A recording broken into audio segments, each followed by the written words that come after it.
Simple cooking with Moumita রান্না করে সবাইকে স্বাগত।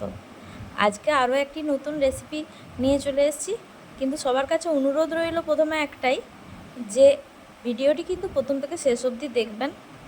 আর দেখে ভালো লেগে থাকলে লাইক দিয়ে শেয়ার করে দেবেন, আর সাবস্ক্রাইব কিন্তু অবশ্যই করে দিয়ে যাবেন। আপনারা কিন্তু ভিডিও দেখলেও কমেন্ট করলেও কিন্তু লাইক করে দিয়ে যাচ্ছেন না, লাইক করে দিয়ে যাবেন প্লিজ, এটা অনুরোধ রইল। তো আজকের রেসিপি হলো পেটাই পরোটা। আমাদের এখানে একটা দোকান খুলেছে, সেই দোকানে প্রত্যেকদিন সকাল হলেই পেটাই পরোটা পাওয়া যাচ্ছে। কিন্তু ওই সকাল টাইমটা আমরা পেটাই পরোটা খাবো কী করে, কারণ ছোট বাচ্চাদেরকে আমি টিফিন বানিয়ে দিই। তো ওদেরকে যা টিফিন বানিয়ে দিই সেটাই আমরা দুজনে মিলে একটু একটু করে খেয়ে নিই, হাজব্যান্ড ওয়াইফ। তো তাই ভাবলাম আজকে সকালে ছেলেমেয়েদেরকে ভাত খাইয়ে স্কুল পাঠিয়েছিলাম, তাই ভাবলাম আজ দুপুরটায় লাঞ্চে পেটাই পরোটা বানাই। তো দেখতেই পেলেন 2.5 কাপ ময়দা আর অল্প একটু সামান্য নুন আর গরম জল দিয়ে ময়দাটাকে মেখে নিলাম। অবশ্যই কিন্তু ময়দার ব্যবহার করতে হবে পেটাই পরোটার জন্য। এর মধ্যে কিন্তু আমি ময়ান দিইনি, পেটাই পরোটাতে ময়ান লাগবে না। এরপর আমাকে পরে ময়ানটা দিতে হবে, মানে আটাটাকে ঠিকমতো স্টিকি থেকে, যেহেতু গরম জল দিয়েছি স্টিকি স্টিকি হয়ে গেছে, তাহলে স্টিকি থেকে ঠিকমতো পজিশনে আনার জন্য আমাকে সামান্য একটু তেল দিয়ে মেখে নিতে হলো। এরপর বেলে নেওয়ার পালা। এর বেলাটাই হচ্ছে আসল রহস্য। প্রথমে একটা রুটির মতো বেলে নিচ্ছি, যেভাবে বেলছি এভাবেই বেলে নিতে হবে। এরপর একটু উপরে সামান্য পরিমাণ তেল দিয়ে দেবো আর একটু ময়দা ছিটিয়ে দেবো। তেলটা বুলিয়ে দিচ্ছি আগে। এই রুটিটা কিন্তু ময়ান দিয়েই বেলবেন, তেল দিয়ে বেলতে যাবেন না। এবার একটু ময়দা উপর থেকে ছিটিয়ে দিচ্ছি। এরপর একটা দিক কেটে নিচ্ছি। এরপর যেরকম আইসক্রিমের কোন হয় না, আইসক্রিমের কোনের মতো করে ঘুরিয়ে নেব। হাজব্যান্ড তো লোভ দেখিয়ে রেখে দিল যে ওখানে পেটাই পরোটা পাওয়া যায়। আমি বললাম একদিন আনবে, বলো না সকালবেলায় বিক্রি হয়, রাত্রের দিকে বিক্রি হয় না। এর মনে মনে পেটাই পরোটা খাওয়ার খুবই ইচ্ছে।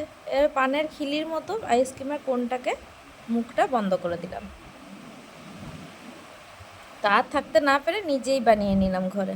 ও জানে যে আমি যেহেতু খাবার বানাতে ভালোবাসি, আমি নিশ্চয়ই একদিন ওকে বানিয়ে খাওয়াবো, তাই আমাকে শুনিয়ে রাখলো। হাজব্যান্ডরা এইরকমই হয়, সব কিছু দিকে শুধু শুনিয়ে রাখবে, তাহলে ওদেরকে ভালো ভালো খাবার ওরা খেতে পারবে। এবারে ওই যে কোনটা টিপে দেখলেন, বসিয়ে দিলাম মুখটা কোণের। এরপর বেলে নিচ্ছি। যতটা পারবেন বড় করার চেষ্টা করবেন, তাহলে লেয়ারিংগুলো খুব ভালো বোঝা যাবে, আর ফুলবেও খুব সুন্দর পরোটাটা। হয়ে গেল বেলা, এবার রেখে দিচ্ছি তুলে। এরকম করে আমি সব কটা পরোটা বেলে নিয়েছিলাম। এবারে সেঁকে নেওয়ার পালা। আর আমার ভিডিওগুলো যদি ভালো লেগে থাকে তো অবশ্যই একটা লাইক দিয়ে যাবেন, কিন্তু ভিডিওটা ছেড়ে যাবার আগে লাইক আর সাবস্ক্রাইব করতে একদম ভুলবেন না। এরপর প্রথমে এপিট ওপিট করে সেঁকে নিচ্ছি প্রথমে রুটিটাকে, যেমনভাবে রুটি সেঁকি আমরা। আর এই পরোটায় কিন্তু খুব কম তেল লাগে। এরপর সামান্য 1 চামচ তেল দিয়ে কিন্তু দুটো পরোটা ভাজা হয়ে যায়। একটু একটু করে যখন ফুলে উঠবে তখন আবার উল্টিয়ে দেবো।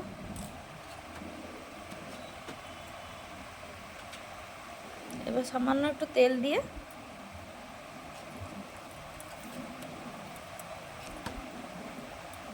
ব্যাস বুলিয়ে দিলেই হয়ে গেল রেডি পেটাই পরোটা।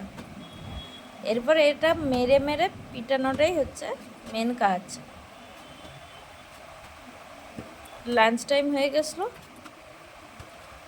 তাই আমি আর পিটাইনি পরোটাকে, কারণ খুব গরম ছিল। বাস রেডি হয়ে গেল চিকেন কষা দিয়ে এটাই পরোটা। অনবদ্য রেসিপি, দারুণ হয়েছিল খেতে। আমি আর পিটিয়ে ওকে আর খারাপ করিনি, এরকমভাবেই ছিঁড়ে ছিঁড়ে খেয়ে নিয়েছি। আপনারা চাইলে পিটিয়ে দিতে পারেন। হাজব্যান্ডকে যেগুলো দিয়েছিলাম সেগুলো পিটিয়ে দিয়েছিলাম ওকে। লেয়ারিংগুলো খুব সুন্দর বেরিয়েছিল। Thanks for watching. দেখা হচ্ছে পরবর্তী অন্য কোনো ভিডিওতে।